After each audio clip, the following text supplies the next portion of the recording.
زوجہ سے کے ہاتھ کے ذریعے انسان ڈسچارج ہو سکتا ہے. حیا کے خلاف مسئلہ ہے, لیکن یہ بہت پوچھتے ہیں لوگ, کچھ مسائل بولتے ہوئے مجھے خود ایک دماغ پہ بوجھ ہوتا ہے.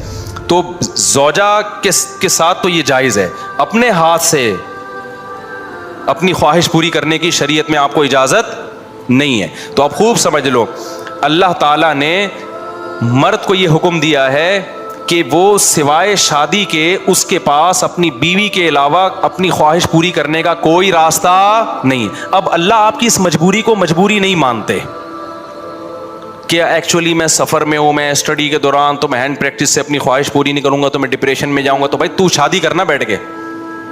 اگر آپ یہ کہتے ہو کہ مجھے رشتہ نہیں مل رہا تو اپنا معیار گراؤ.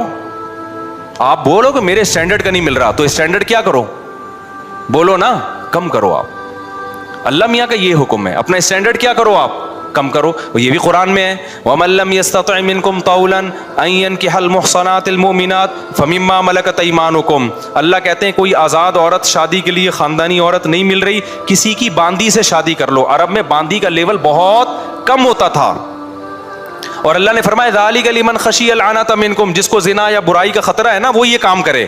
تو کیا مطلب, اللہ کیا حکم دے رہے ہیں, اپنا اسٹینڈرڈ کیا کرو, بولو نا, گرا دو. اور یہ اللہ نے مرد میں خواہش نفس مسلط اس لیے کی ہے کہ نہ چاہتے ہوئے بھی شادی کرے. یہ اس لیے نہیں کی ہے کہ ہاتھ سے فارغ ہو کر اپنے آپ کو ٹھنڈا کر لے اور شادی 10 سال کے لیے مؤخر کر لے. یہ تو مسلط کی گئی ہے, کیونکہ شادی کو اسلام نے آپ پہ نہیں چھوڑا, فطرت نے آپ پہ نہیں چھوڑا. ہم اور آپ پہ چھوڑا ہوتا تو ہم 50 سال کے ہو کے بھی نہیں کر رہے ہوتے.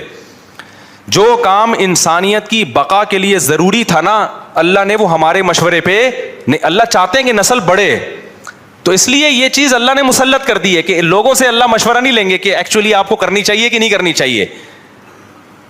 اللہ مسلط اتنی کر دیتے, آدمی کہتا ہے بھائی میرا دماغ پھٹ رہا ہے, میں برائی کی طرف جا رہا ہوں, میرے پاس کرنے کے علاوہ کوئی آپشن ہے نہیں, تو مسلط ہو جائے. کیوں, اس کا فائدہ کیا ہوگا, مجبور ہو کے آپ نکاح کرو گے, ایک دوسری عورت کو بھی آپ برائی سے بچا لو گے, اور دونوں کے ملاپ سے اولاد ہوگی جو اللہ چاہتے ہیں کہ نسل بڑھے.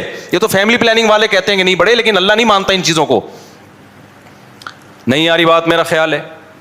تو یہ فطرت نے مسلط کی ہے. تو اگر ہم مجھ زنی کی اجازت دے دیں تو اس فطرت جو آپ سے چاہ رہی ہے آپ اس کے اگینسٹ چلنا, بولو نا, شروع. مثال کے طور پر فطرت آپ کو بھوک لگاتی ہے روٹی کی, کیوں لگاتی ہے, چوری کر کے کھاؤ.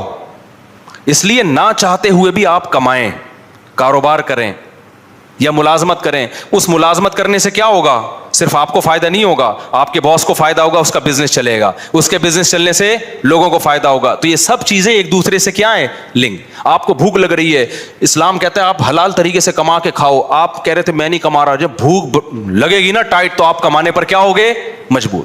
پھر آپ بزنس کرو گے, اس بزنس سے آپ کو بھی فائدہ ہوگا اور قوم کو بھی فائدہ. تو کچھ کام قدرت ہم پہ مسلط کر کے کرواتی ہے تاکہ لوگوں کو اس سے کیا ہو جائے, فائدہ, ہمارے نہ چاہتے ہوئے بھی فائدہ ہو جائے. لیکن آپ نے کیا کیا, ایکچولی میرے پاس چونکہ ایک ارننگ کا, کمائی کا ٹائم نہیں ہے, میں ایکچولی بہت بزی ہوں, میں بہت بڑا سائنسدان بننا چاہتا ہوں. آج کل ٹوپی ڈرامے جو چل رہے ہوتے ہیں, تو میں اگر کماؤں گا تو پھر ایکچولی تو میں بھیک مانگنا شروع کر دیتا ہوں, یا میں چوری کر کے کھانا. میں کیا کروں بھائی, میں اسٹڈی ہے, کل میرا پیپر ہے یار, میں کماؤں کیا, تو میں چوری کروں گا. چوری کرنے سے کیا ہوگا, پیٹ بھر جائے گا. ڈاکٹر کہے گا کہ آپ کے وٹامن سارے پورے ہو گئے ہیں. جس مفتی نے کہا تھا چوری نہیں کرو, وہ آپ کی صحت برباد کرنا چاہ رہا تھا. جیسے ڈاکٹر جو مزنی نہیں کرتے نا, ان کو یہ کہتے ہیں مفتی لوگوں کے چکر میں نہیں پڑو, یہ تمہیں ڈپریشن کا مریض بنا دیں گے. کوئی بات نہیں, اپنے آپ کو ہاتھ سے فارغ کر لیا کرو, اس سے ڈپریشن کیا ہو جائے گی, ختم. او بھائی, اس سے اس کی ڈپریشن ختم ہوگی, قوم کی ڈپریشن بڑھے گی, عورتوں کی ڈپریشن بڑھے گی. مرد ان سے شادیاں ٹائم پہ نہیں کریں گے. جیسے بڑھ رہی ہے ڈپریشن, وہ بھی زنا کی طرف جائیں گی, وہ بھی ہاتھ سے, اور جو گند ہماری سوسائٹی میں پھیل رہا ہے اور نسل کی کمی کا ذریعہ بنے گی. بہت سارے سائیڈ افیکٹ ہوں گے اس کو.